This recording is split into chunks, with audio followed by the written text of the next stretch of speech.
네, 오늘 김남일 팀장과 또 고민 상담 진행해 보도록 할 테니까요. 무엇이든 물어보시면 저희가 시원하게 해결해 드리도록 하겠습니다. 네, 먼저 상담 진행함에 앞서서 간단하게 또 시장 이야기를 전체적으로 짚어봐야겠죠? 팀장님, 어떤 내용으로 진행되나요? 예, 제가 몇 주 동안 계속해서 이제 시장을 보는 지표 하나를 만들어서 여러분들께 보여드리고 있습니다. 그중에서 오늘은 다시 한번 강남 4구 쪽의 분위기를 한번 살펴볼 텐데요. 제가 이와 같은 지표들을 만드는 이유는요. 사실상 우리나라의 통계를 집계하고 있는 한국감정원이라든가 KB에서 집계하는 그 주간 상승률 통계라는 것이 상당히 후행적이면서 시장의 지표의 역할을 제대로 하지 못하고 있습니다. 그래서 실거래에 관련된 지표를 제가 만들어서 이거를 대상으로 설명을 드리고 있는데요.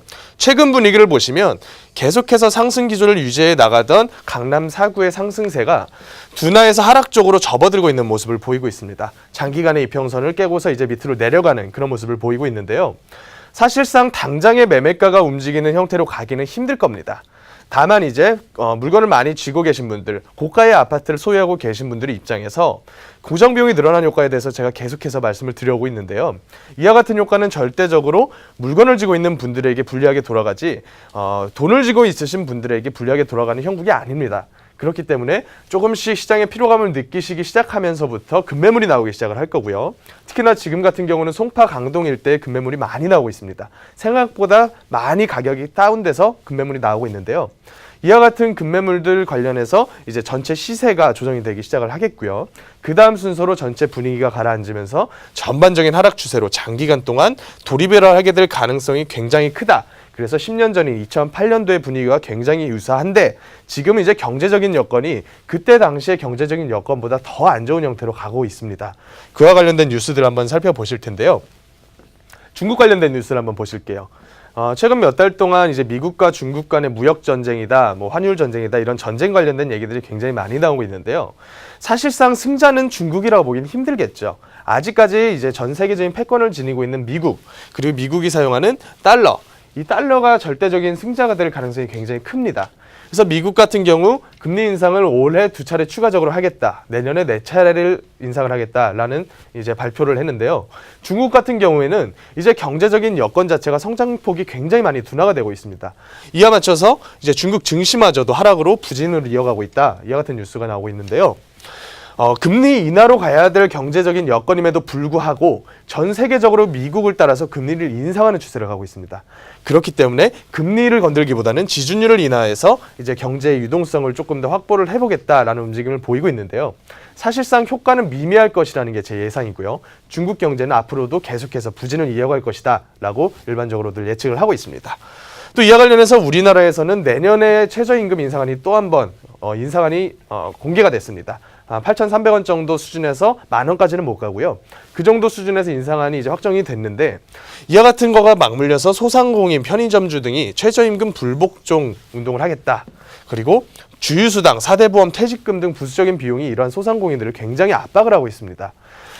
뿐만 아니라 지금 상태에서 이제 자영업자들이 새롭게 창업 신고를 하는 것보다 폐업을 신고하는 폐업률이 더 많이 늘어나고 있습니다. 결론적으로 말해서 부동산 쪽으로 관련지어서 생각을 해볼 때요. 상가를 투자하신 분들에게 굉장히 불안정한 뉴스가 되지 않을까 싶습니다. 상가 투자자들은 어찌됐든지 간에 자영업을 하시는 소상공인 분들께서 임차인으로 들어와 주셔야지 월 임대료를 받고 수익형 부동산으로서 상품 가치를 수령을 할 수가 있는데요.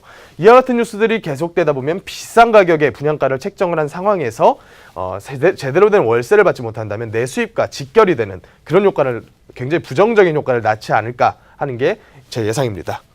부동산 뉴스로 보시면요. 아까 저희 이정현 MC가 말씀하셨던 것처럼 최상위 최하위 아파트 가격 갭이 굉장히 벌어지고 있다. 저는 이 뉴스를 어떤 식으로 받아들였냐면요. 지금 정부에서 계속해서 기조를 이어가고 있는 보유세 관련된 논의, 그리고 특히나 이제 어떻게 보면 실제적으로 시장 공정가액, 실거래가 기반한 시장 공정가액을 대상으로 해서 과표를 잡지 않을까. 그와 같은 부분들이 계속해서 기조가 힘을 실어주는 이런 뉴스로 보입니다.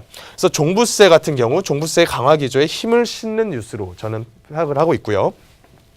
지방과 서울 간에 지금 분위기 온도 차이가 굉장히 심하게 벌어지고 있습니다.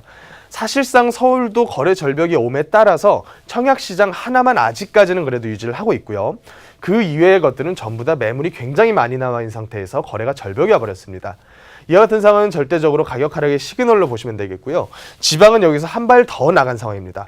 먼저 입주가 시작이 되면서 먼저 입주 충격이 왔고요. 이러한 상황이 청약시장까지도 덮친 상황입니다. 그래서 악성 미분양 등이 급격하게 늘어나고 있는데 서울 같은 경우는 지금 같은 변곡점에 와 있을 때일수록 굉장히 여러 가지 방향성을 가진 뉴스들이 판을 칩니다. 어떤 말을 믿어야 될지는 몰라요. 하지만 우리는 알고 있습니다. 지금 같은 상황이 과거에도 분명히 반복이 되어 왔었고요. 모든 지표가 하락을 예상을 하고 있는 상황에서 이와 같은 약간은 허위 사실이 섞여 있는 뉴스는 걸러서 보시는 그런 현명한 안목이 필요한 시기라고 보여집니다. 이상으로 한 주간의 동향 그리고 뉴스 브리핑을 마쳐보겠습니다.